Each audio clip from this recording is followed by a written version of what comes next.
Hey guys, I'm Brendan from dYdX, and my talk is just going over our architecture for building a layer 2 DEX on Ethereum, and hopefully just give people a little better idea of, I guess, what it means to build a layer 2, and sort of the technical challenges that we've thought about while doing so.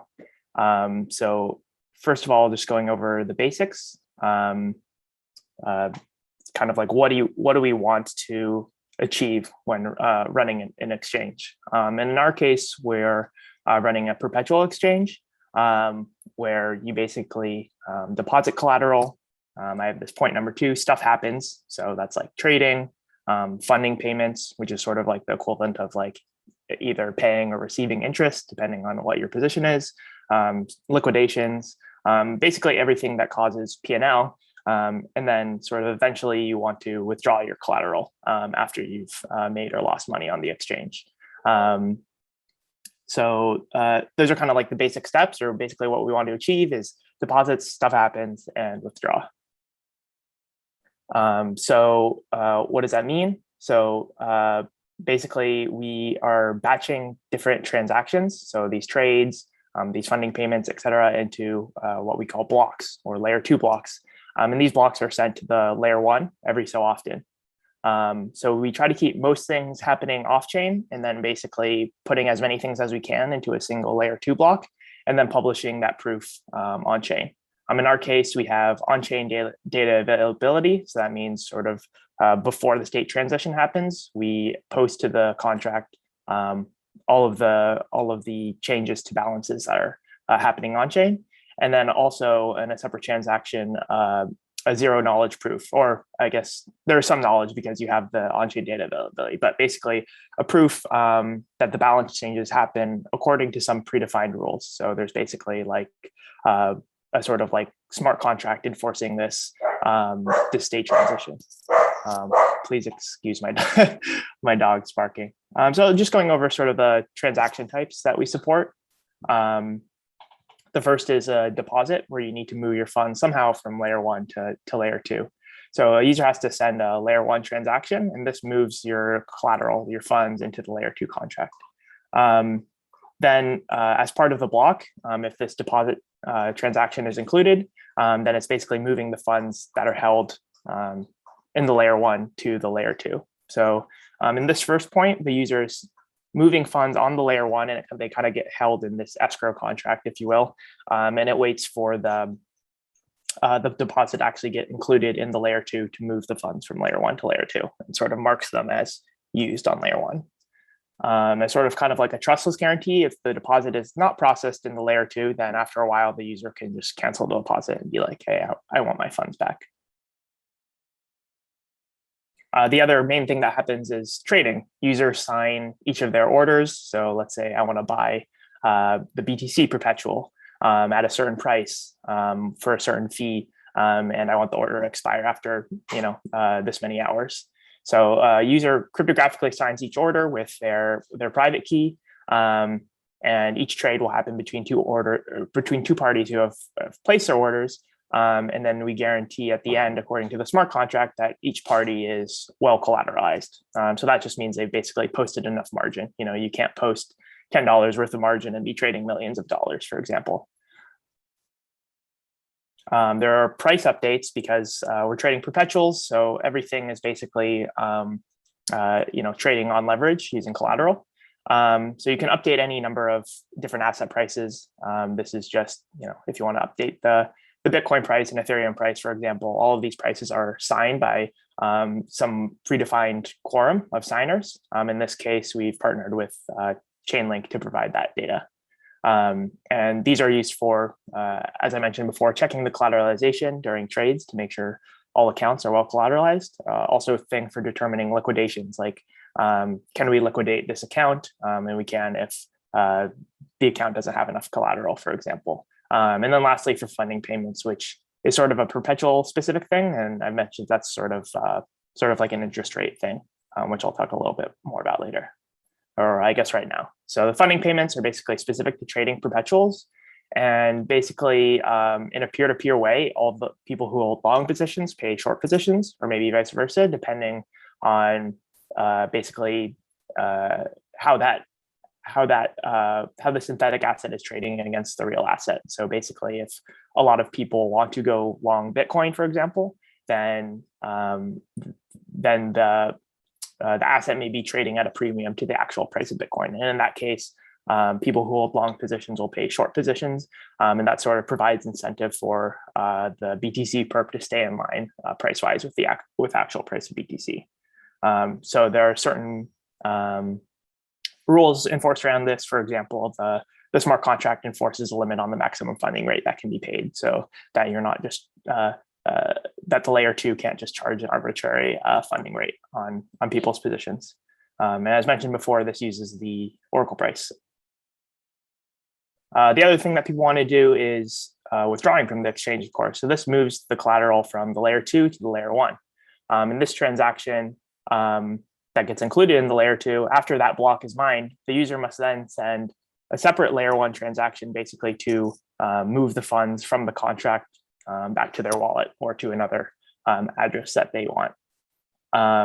So I guess the good thing about kind of doing these zero knowledge proofs is that this can happen instantly when the block is mined. So this is as opposed to doing like an optimistic rollup L2, since there is a proof that gets mined and that says, okay, the state transition is definitely valid. Then the user can withdraw as soon as the layer 2 block gets mined into the layer 1. But this still requires a non-optimal waiting period. I think right now we're mining blocks at least every 3 hours. But basically, if you want to withdraw, then you might have to wait up to 3 hours basically to send this layer 1 transaction after the layer 2 block is mined. So there's something that we can do called instant withdrawals or fast withdrawals. And basically, these first 2 points are outlining the mechanics of that. All it's doing is a liquidity provider, an LP, will send the funds instantly to the user on layer 1, and the user will send funds to the LP on layer 2. So basically, like, for example, LP sends the user $1,000 on layer 1, and then the user transfers the LP $1,000 on layer 2. So that's pretty simple, but the kind of trickiness about that is just how do you do it trustlessly or in a trust minimized way. So the user basically off-chain sends the LP a signed message that they will transfer the funds to them on L2 contingent on this L1 transaction having gone through. So what the LP can do is they send the tokens to the user on layer 1 and through a specialized smart contract that basically records that this does happen. And then the LP basically forwards the signed message to the exchange and relies on the exchange, including this transfer into the next layer 2 block to be mined. And in that block, it will transfer the funds from the user to the LP if and only if this certain fact is registered on the smart contract that had transferred the tokens on layer 1. So basically, to go back to these first 2 points, the LP sends the funds to the user, and then the user sends funds on L2 if and only if the first point holds. Another action that can be taken is liquidations. So it requires an account to be below a certain margin according to the Oracle prices and the positions that account has open. And it basically decreases the size of a user's position by trading that position against an open order. So it basically, if you have a long and you're liquidated, then it sells off a piece of your position to another account that has an open order for that account. So if someone else has a limit order for buying Bitcoin, then it'll just take the best order on the book basically and then sell off the position.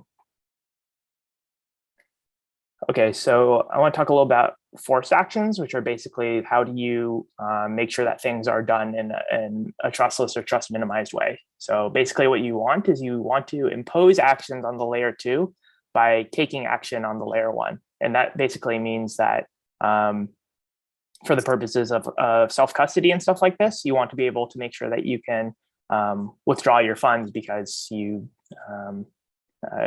might not always trust the operator of the L2 to perform the withdrawal transaction on your behalf. So there are 2 kinds of actions: a forced withdrawal and a forced trade.